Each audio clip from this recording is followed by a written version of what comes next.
So hello everyone, स्वागत है आप सभी लोगों का अनअकैडमी पर। आज हमारे साथ एक बहुत ही मेधावी छात्रा जुड़ी हुई हैं और इशिता गुप्ता, जो इस बार यूपीएससी का रिजल्ट आया था 2023, उसमें ऑल इंडिया रैंक 154 है। तो मैं बहुत बहुत स्वागत करता हूं उनका अनअकैडमी की ओर से। और मैं भी बहुत ज़्यादा स्वागत करता हूं क्योंकि बड़ी होनहार एक हमारे साथ छात्रा हैं जो आज हमको बहुत अच्छे से गाइड करने वाली हैं, स्पेशली सभी लर्नर्स को। तो सब लोग स्वागत करें इनका। Thank you so much Ishita, जुड़ने के लिए हमारे साथ। Thank you so much for such a good introduction. Thank you. Really. अ, सबसे पहले बिल्कुल बेसिक से हम बात करेंगे कि कब शुरू की आपने जर्नी, मतलब क्या चीज़ ऐसे इंस्पायर करी कि ये तैयारी हमें शुरू करना चाहिए? क्योंकि जनरली हमें पता होता है कि इस प्रिपरेशन में कितनी मेहनत लगेगी। तो कैसे सब ये सब इकट्ठी की, मतलब सारी चीजें कि भाई तैयारी शुरू करना है। सर मैंने कॉलेज ड्यू से किया था, तो वहाँ पे जिस तरह का माहौल था और वहाँ पे इन सब चीजों के बारे में थोड़ा पता लगा, तो फैसिनेशन हुआ कि ये एक अच्छी फील्ड है जहाँ पे एक अच्छा वर्क एक्सपीरियंस मिल सकता है और अपॉर्चुनिटीज काफी अच्छी हो सकती हैं। तो वहाँ से स्टार्टिंग रही मेरी। बाकी अगर मैं प्रिपरेशन की बात करूँ तो मैंने सेकेंड ईयर ऑफ कॉलेज से बेसिक पढ़ाई शुरू कर दी थी। बट अगर मैं प्रॉपर जहाँ से वो स्टार्टिंग पॉइंट था, जहाँ से मैंने डेडिकेटेड होके आवर्स डेडिकेट किए, तो आई वुड से कि 2020 अक्टूबर मैंने वहां से स्टार्ट किया। मैंने ऑप्शंस उठाया, फिर उसके बाद अपना जीएस वगैरह किया।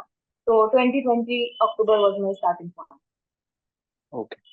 तो मतलब यहाँ हम ये देख सकते हैं कि सिर्फ सोचने से काम नहीं होगा। मतलब आप कॉलेज में जैसे थोड़ा सा आपने ओवरव्यू लेना शुरू कर दिया तो इट्स ऑल अबाउट अवेयरनेस की चीज़ों के पीछे हमें पहले से लग जाना चाहिए ताकि प्रिपरेशन को हम सही ढंग से ले जा सकें। खैर, तो जैसे अब शुरू करी आपने प्रिपरेशन, तो क्या ध्यान रखा, मतलब बेसिक्स वगैरह कहाँ से ऐसे शुरू करे आपने, किस तरह से चीज़ों को अप्रोच किया सबसे पहले? सर क्योंकि मेरा ग्रेजुएशन थोड़ा सा इकोनॉमिक्स और पॉलिटिकल साइंस जैसे सब्जेक्ट्स में रहा है, तो मेरे को बैकग्राउंड नॉलेज थी थोड़ी बहुत। तो मैंने प्रॉपर जो कोर बुक्स होती हैं, फॉर एग्जांपल पॉलिटी की लक्ष्मीकांत है, ज्योग्राफी की एनसीईआरटी है, तो मैंने कोर बुक्स को ही उठाया। मैंने बहुत मल्टीपल सोर्सेज को रेफर नहीं किया था। जो स्टैंडर्ड सोर्सेज हैं मैंने उन्हीं पे स्टिक किया, उन्हीं से स्टार्ट किया, उन्हीं को मल्टीपल टाइम्स पढ़ा। तो वही मेरा एक हम्म। कोर ऑफ द प्रिपरेशन थी कि ज्यादा भटकना नहीं है सोर्सेज पे। एक बार अपने सोर्सेज फाइनल कर लिए मैंने, उन्हीं को बार बार करते जाना। लर्नर्स के लिए मैं दोबारा बात बता दूं कि यहाँ पर एक जो सबसे इंपॉर्टेंट बात थी, सोर्सेस को लिमिटेड रख के चीज़ों को बार बार पढ़ना। अंत में वही चीज़ काम आएगी जो एक्चुअल में तुम्हें याद हो रही है। नहीं तो आप 10 जगह चीज़ें करेंगे, क्योंकि आज के टाइम पे आपको इंफॉर्मेशन इतनी अवेलेबल है कि एक चीज़ को 10 तरीके से लोग बता सकते हैं। बट आपको रुकना होगा वहाँ कहीं ना कहीं। बहुत अच्छी बात बताइए। आगे हम एक बेसिक डाउट और लर्नर के लिए पूछेंगे। जैसे सबसे बड़ी तकलीफ होती है न्यूज़पेपर की। तो न्यूज़पेपर तो चलो कई बार हम पूछ लेते हैं कि द हिंदू पढ़ा, इंडियन एक्सप्रेस पढ़ा। मैं ये इमेजिनेशन कर रहा हूँ कि साल भर में जब ये इकट्ठा हो जाता था करंट अफेयर्स, तो कैसे संभालते थे आप ये सब सब चीजों को? सर करंट अफेयर्स मेरे लिए एक बोरिंग थिंग से ज्यादा, मतलब करंट अफेयर्स का मेरे प्रिपरेशन में बहुत ही डायनामिक रोल था। क्योंकि जब सेम चीजें पढ़ते रहते थे ना, बहुत बोरियत होती थी। तो करंट अफेयर्स मेरे लिए ऐसा वो पार्ट ऑफ द डे होता था जहाँ पे मेरे को दुनिया के बारे में पता चल रहा है। मैं सोशल मीडिया पे नहीं थी, पूरे दुनिया से डिस्कनेक्टेड थी। तो करंट अफेयर्स मेरे लिए बहुत एक interesting part of the day था। तो फर्स्ट हम्म। थिंग इज कि मैंने करंट अफेयर्स को बहुत इंजॉय किया है। सेकेंडली, मेरा ईयरली कंपाइलेशन इसलिए नहीं होता था क्योंकि मैं डेली बेसिस पे चीजें रिवाइज करती थी। तो मेरी इन दी एंड चीजें इकट्ठा बहुत कम होती थी। सो जैसे मेरे एक महीने का अगर करंट अफेयर्स बन गया है, तो मैं दिन का आधा घंटा निकाल के उसको थोड़ा थोड़ा चार चार पेजेस करके रिवाइज कर लेती थी। तो by the end of the year मेरे पास वो चीजें मेरे रिविजन में रहती थी, एक फ्लो में बन रहती थी।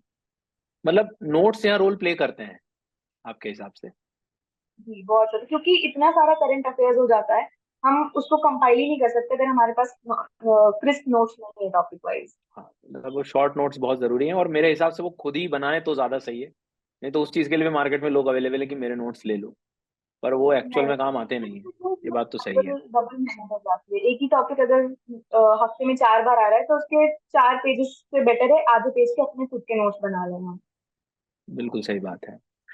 अब बात करेंगे हम लोग। जैसे आपने जब प्रिपरेशन शुरू करी तो स्पेशली अनअकैडमी से आपने कितना, क्या साल कौन से सब्जेक्ट्स तैयार करे थे जो लर्नर्स को मदद मिल सकती है सारी चीजों के लिए? सर मेरी प्रिपरेशन कोविड के समय में स्टार्ट हुई थी, तो मेरा मोड ऑफ प्रिपरेशन ऑनलाइन ही रहा था। तो मैंने यही फाउंडेशन कोर्स लिया था। So starting with the geography का सब्जेक्ट।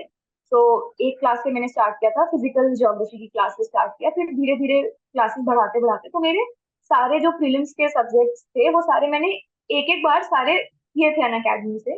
तो माई स्ट्रैटेजी वॉज कि मैं अपने सोर्सेज चूज कर लेती थी बेस्ड अपॉन मेरी जो अंडरस्टैंडिंग और लर्निंग कैपेसिटी है, कि मुझे ज्योग्राफी कौन से एजुकेटर से करना है, पॉलिटी कौन से एजुकेटर से करना है, तो मैं वो फाइनल करके उसको अच्छे से ब्लाइंडली फॉलो करती थी उन एजुकेटर को। अगर उन्होंने कहा है कि आप रिवाइज करके ही दोबारा क्लास में आइए, तो मैं बिना रिविजन के दोबारा क्लास वो खोलती नहीं थी।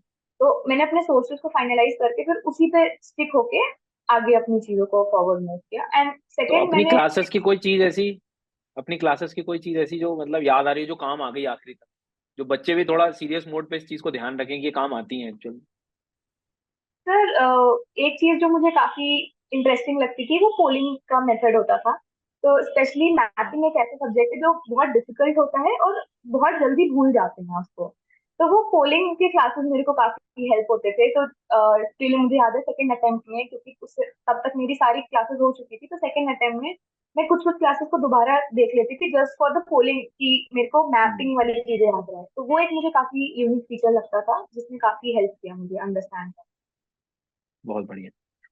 आंसर राइटिंग में थोड़ी सी चर्चा करेंगे हम कि प्रैक्टिस कितना मैटर करती है आंसर राइटिंग में, या आप अपने सर डर को कैसा आपने भगाया एक्चुअली। डर तो हर वक्त शुरुआत में रहती है सबको, आप भले ही कहीं से पढ़ो कितना पढ़ो, पर वो जो फर्स्ट मोमेंट का जो डर है उसको कैसे आपको लगता है कि हट सकता है लर्नर पर्सपेक्टिव से भी। सर आई फील कि answer writing is a thing of both quality and quantity. कि हमें एक इनफ नंबर ऑफ आंसर्स लिखने पड़ेंगे तभी हम परफेक्शन तक जा पाएंगे। सेकेंडली हमें पहले अच्छे आंसर्स देखने पड़ेंगे जो टॉपर्स की कॉपीज होती हैं, समझने के लिए कि अच्छे आंसर में क्या चीजें जाती हैं। बिकॉज हम अपना लिखते रहेंगे, हमें पता ही नहीं अच्छा आंसर क्या होता है, तो फिर वो हम उस परफेक्शन तक नहीं पहुंच पाएंगे। तो मैंने अपने फर्स्ट आंसर अपने पहले प्रीलिम्स के अटेम्प्ट से 2-3 महीना पहले लिखना स्टार्ट किया था। तब बहुत ही खराब आंसर्स होते थे, बिल्कुल ही बच्चों जैसी नॉलेज होती थी मैं। पर एक्चुअल आंसर राइटिंग मेरी प्रीलिम्स के बाद ही ढंग से शुरू हो पाई, जब वो प्रेशर आया कि अब न्यूज के लिए प्रिपेयर करना है। तो उसमें वही कि टॉपर्स कॉपीज को देखना, उनके आंसर्स पढ़ना, एंड फिर सेम क्वेश्चंस को मैं खुद से अटेम्प्ट करती थी कि मैं कैसा लिख पा रही हूँ, मैं उनके लेवल तक पहुंच पा रही थी। उसने काफी मेरे क्वालिटी को इम्प्रूव किया है। बिल्कुल, मतलब पीवाईक्यूज भी यहाँ पर बहुत बड़ा रोल प्ले करते हैं। अब जैसे ईवाई प्रीलिम्स तो आ रहा है सबसे अभी important। तो, हाँ प्रीलिम्स में जैसे भी आ रहा है, तो अभी क्या लगता है टेस्ट सीरीज रोल कितना प्ले करेगी, मतलब टेस्ट सीरीज एटलीस्ट 3-4 टेस्ट लगा के रुक जाना चाहिए, जितना हो सके मैक्सिमम लगाना चाहिए आपके हिसाब से। सर मेरे हिसाब से टेस्ट सीरीज का सबसे इम्पोर्टेंट दो रोल्स होते हैं। पहला कि वो एक एप्टीट्यूड बिल्ड कर देता है। अगर आप बहुत सारी टेस्ट सीरीज लगा ली आपने, तो जब आप फाइनल प्रीलिम्स अटेम्प्ट करते हैं तो वो डर निकल जाता है मन से कि अरे मेरी ओएमआर तो गलत नहीं भर गई, या मतलब बेसिक जो चीजें डर होती हैं कि ये क्वेश्चन नहीं आता, एक क्वेश्चन नहीं आता, तो डर के बैठ गए। तो वो डर टेस्ट सीरीज निकालती है। सेकेंडली सर, क्योंकि मैंने पहले भी कहा था कि मेरे सोर्सेज बहुत लिमिटेड थे, मैंने स्टैंडर्ड बुक्स ही पढ़ी थी, तो टेस्ट सीरीज ने मेरे लिए वैल्यू एडिशन का काम किया। कि जो पॉइंट मेरा गलत होता था मैं उसका नोट बना लेती थी कि okay this is something new, and फिर मैं बाद में उसको रिवाइज कर लेती थी। तो वो वैल्यू एडिशन का टेस्ट सीरीज ने हेल्प किया। शुरू शुरू में मैं बहुत डर जाती थी जब टेस्ट सीरीज में कम मार्क्स आते थे कि अरे मेरे से तो प्रीलिम्स होगा ही नहीं।